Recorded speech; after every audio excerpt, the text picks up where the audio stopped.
Easy ज्ञान के सभी दर्शकों का हमारी आज की इस वीडियो में हार्दिक स्वागत है। आज की इस वीडियो में हम आपके लिए लेकर आए हैं निष्ठा कोर्स 3.0 की आंसर की, जिसमें हम आज HP 05 FLN में विद्या प्रवेश एवं बाल वाटिका की समझ इससे संबंधित प्रश्नोत्तर करेंगे। तो चलिए प्रश्नोत्तरी शुरू करते हैं और इनके उत्तर जानते हैं।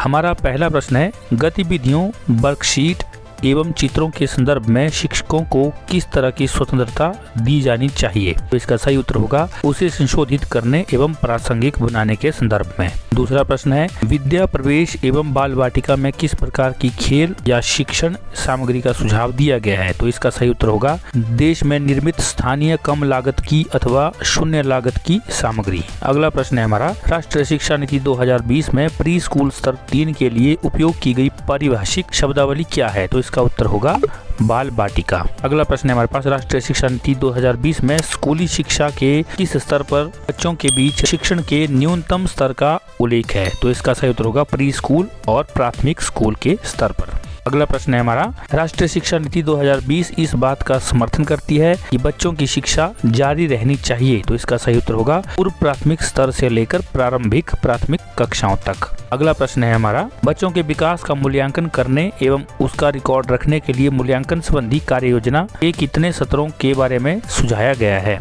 इसका सही उत्तर होगा 3। अगला प्रश्न है, शैक्षणिक या शिक्षण में पारगमन गतिविधियों का उद्देश्य होता है?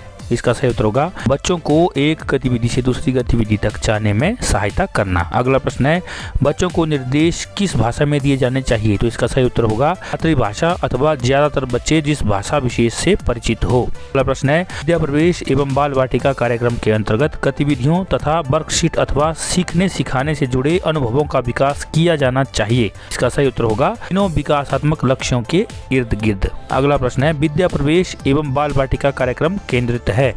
इसका सही उत्तर होगा कौशलों एवं अवधारणाओं के विकास पर। अगला प्रश्न है, बाल वाटिका कार्यक्रम स्कूलिंग के किस स्तर के बच्चों के लिए निर्मित है? इसका सही उत्तर होगा पूर्व प्राथमिक स्तर 3 के बच्चों के लिए। अगला प्रश्न है हमारा, विद्या प्रवेश एवं बाल वाटिका कार्यक्रम के कार्यान्वयन के लिए निर्धारित दैनिक अवधि या घंटों की संख्या कितनी है? तो इसका सही उत्तर होगा प्रत्येक दिन में 4 घंटे। अगला प्रश्न है हमारा, विद्या प्रवेश एवं बाल वाटिका में दिए गए सतत मूल्यांकन से शिक्षकों को किस प्रकार सहायता मिलेगी? तो इसका सही उत्तर होगा सीखने सिखाने से जुड़ी रणनीतियों, खेल की सामग्रियों, गतिविधि के क्षेत्रों आदि को अपनाने एवं उसे सुधारने में।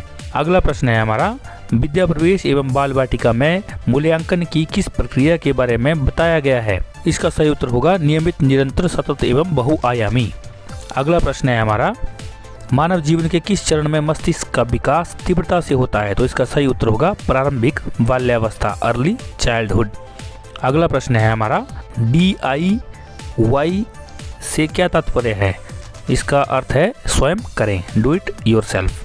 अगला प्रश्न है, विद्या प्रवेश एवं बाल वाटिका कार्यक्रम का मूल उद्देश्य क्या है? तो इसका सही उत्तर होगा प्राथमिक कक्षाओं में बच्चों का व्यवधान रहित शिक्षण सुनिश्चित करना। अगला प्रश्न है, पूर्व प्राथमिक स्तर 3 के लिए निर्धारित आयु क्या है? तो इसका सही उत्तर होगा 5+।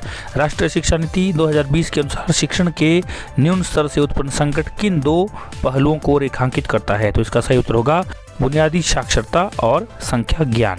अगला प्रश्न है हमारा, राष्ट्रीय शिक्षा नीति 2020 में दी गई बुनियादी अवस्था में शामिल आयु वर्ग है? तो इसका सही उत्तर होगा 3 से 8 वर्ष। तो इस प्रकार से हमने 20 के 20 क्वेश्चन को अटेम्प्ट कर लिया है और एक भी क्वेश्चन को हमने स्किप नहीं किया है।